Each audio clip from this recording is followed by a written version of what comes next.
Hey everyone, this tutorial is going to show you how to edit a typical photo using the crop tool and adjustments with contrast and color. So first thing you want to do is set up your composition. So right now this photo is using rule of thirds for the most part down on the bottom here with the subject on the lower thirds, but it's fairly centered, so it needs to be cropped. On this case, I'm going to crop it on the left side because there's a smaller side on there. So I'm going to crop it on the left side to get the subject to the hotspot. I'm going to go to the crop tool. I'm going to click front image, make sure that my numbers come up. Then I'm going to start by just bringing in the crop where I think it should go. That's not where it should go. I need to move this entire thing down. So I'm just going to click and drag it around to where I think that it's going to fit the best. I can also use the arrow keys. And then once I get my subject about where I think it's going to go, if I need to expand the workspace at all, or I can do that. And then maybe I can move it around just a little bit more. And I'm using the arrow keys right now. All right, so now little Ozzy is about on that hot spot on the lower left. So I'm going to press enter or the check mark up here to confirm my crop. And I'm ready to move forward. So from here, I want to start with my contrast. So I want to increase it. So I'm going to go to this top row of adjustments. If you're not seeing adjustments, go up to Window and click on it. And I'm going to start with levels. So here I can see that there's pretty much no information above my black. So I'm going to start with that. So bringing that down, and you can see it's darkening my photo. And then once I've done that, I'm going to brighten up the highlights just a little bit. Start to pop those out. And then I can go to the grays, which are the midtones. And I don't want to make it too dark, so I'll probably keep that around where that was. And the default was 1, so I'm just going to bring it back to that. And then I'll do the back arrow, and that'll bring me to my adjustment screen. You can see under my layers, so if you're not seeing layers, we'll just double click on the words. It's got my thumbnail of my image, and then it's got my first adjustment that I've done, which is layers. So I'm going to go back. I'm going to do curves next, which will also help increase my contrast a little bit. Here I have that baseline that I'm going to work from. My highlights are going to be on this side, shadows down here. So I'm going to start where those lines cross. I'm going to click and I'm going to drag up generally. If your picture's too dark, maybe you'll drag, or too light, excuse me, maybe you'll drag down. And then where my blacks are, I'm going to bring that down, and I'm starting to make that nice S curve. I don't want to bring it too much. It starts to make my subject too dark, so I'll just do a little bit of a change. And then same thing, I can go down to my layers. I can take the eye off and see if I like that change, and it makes those darks pop out a little bit more. I'm going to bring my highlights up just a little bit more. Oh, that's nice. And then we get more contrast coming out. Okay? Then I'll do the back arrow.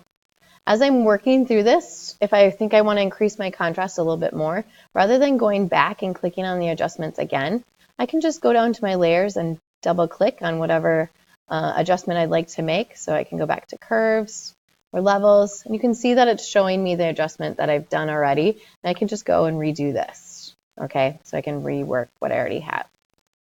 From here, I'm going to emphasize my color. So second row is all about color.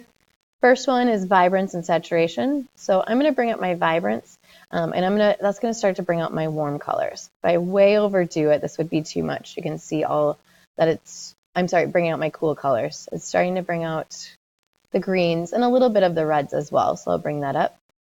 And then saturation is going to be your warm color. So if I brought it way up, you can see how it's kind of neon, which is too much. So I'm going to bring that down, have just a little bit of that color pop out. Then I'll do the back arrow. Next one over is hue saturation. When I click on that, similar idea to the saturation I was just at, but this time I can change particular colors. So I'm going to do the down arrow by master. I have a lot of reds in here, and I'm going to see what it looks like when I emphasize those. So I'm going to click on reds, and I can see if it makes sense to saturate them a little bit. Kind of pops that color. I can also make them lighter or darker if I want to. If I don't like that change, I'll just bring it back to 0. So highlight that. And then I could choose some other colors, so maybe I'll emphasize the yellows a little bit more. See what it looks like if I saturate them. That is way too much, so just a little bit. Same thing, I can make them lighter or darker if I need to. Maybe I'll try it with my greens as well.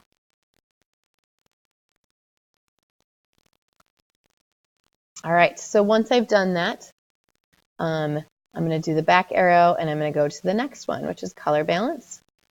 So this is great if you have kind of an imbalance of colors in general, but I'm going to start just by maybe seeing what it looks like if I move it towards the reds. And this one, it's going to highlight those reds a little bit more. I don't want to overdo it to the point where it looks fake, but I can just kind of emphasize some colors this way. Maybe I'll bring it to the blues to kind of brighten up that sky a little bit. I can do the same thing for the highlights.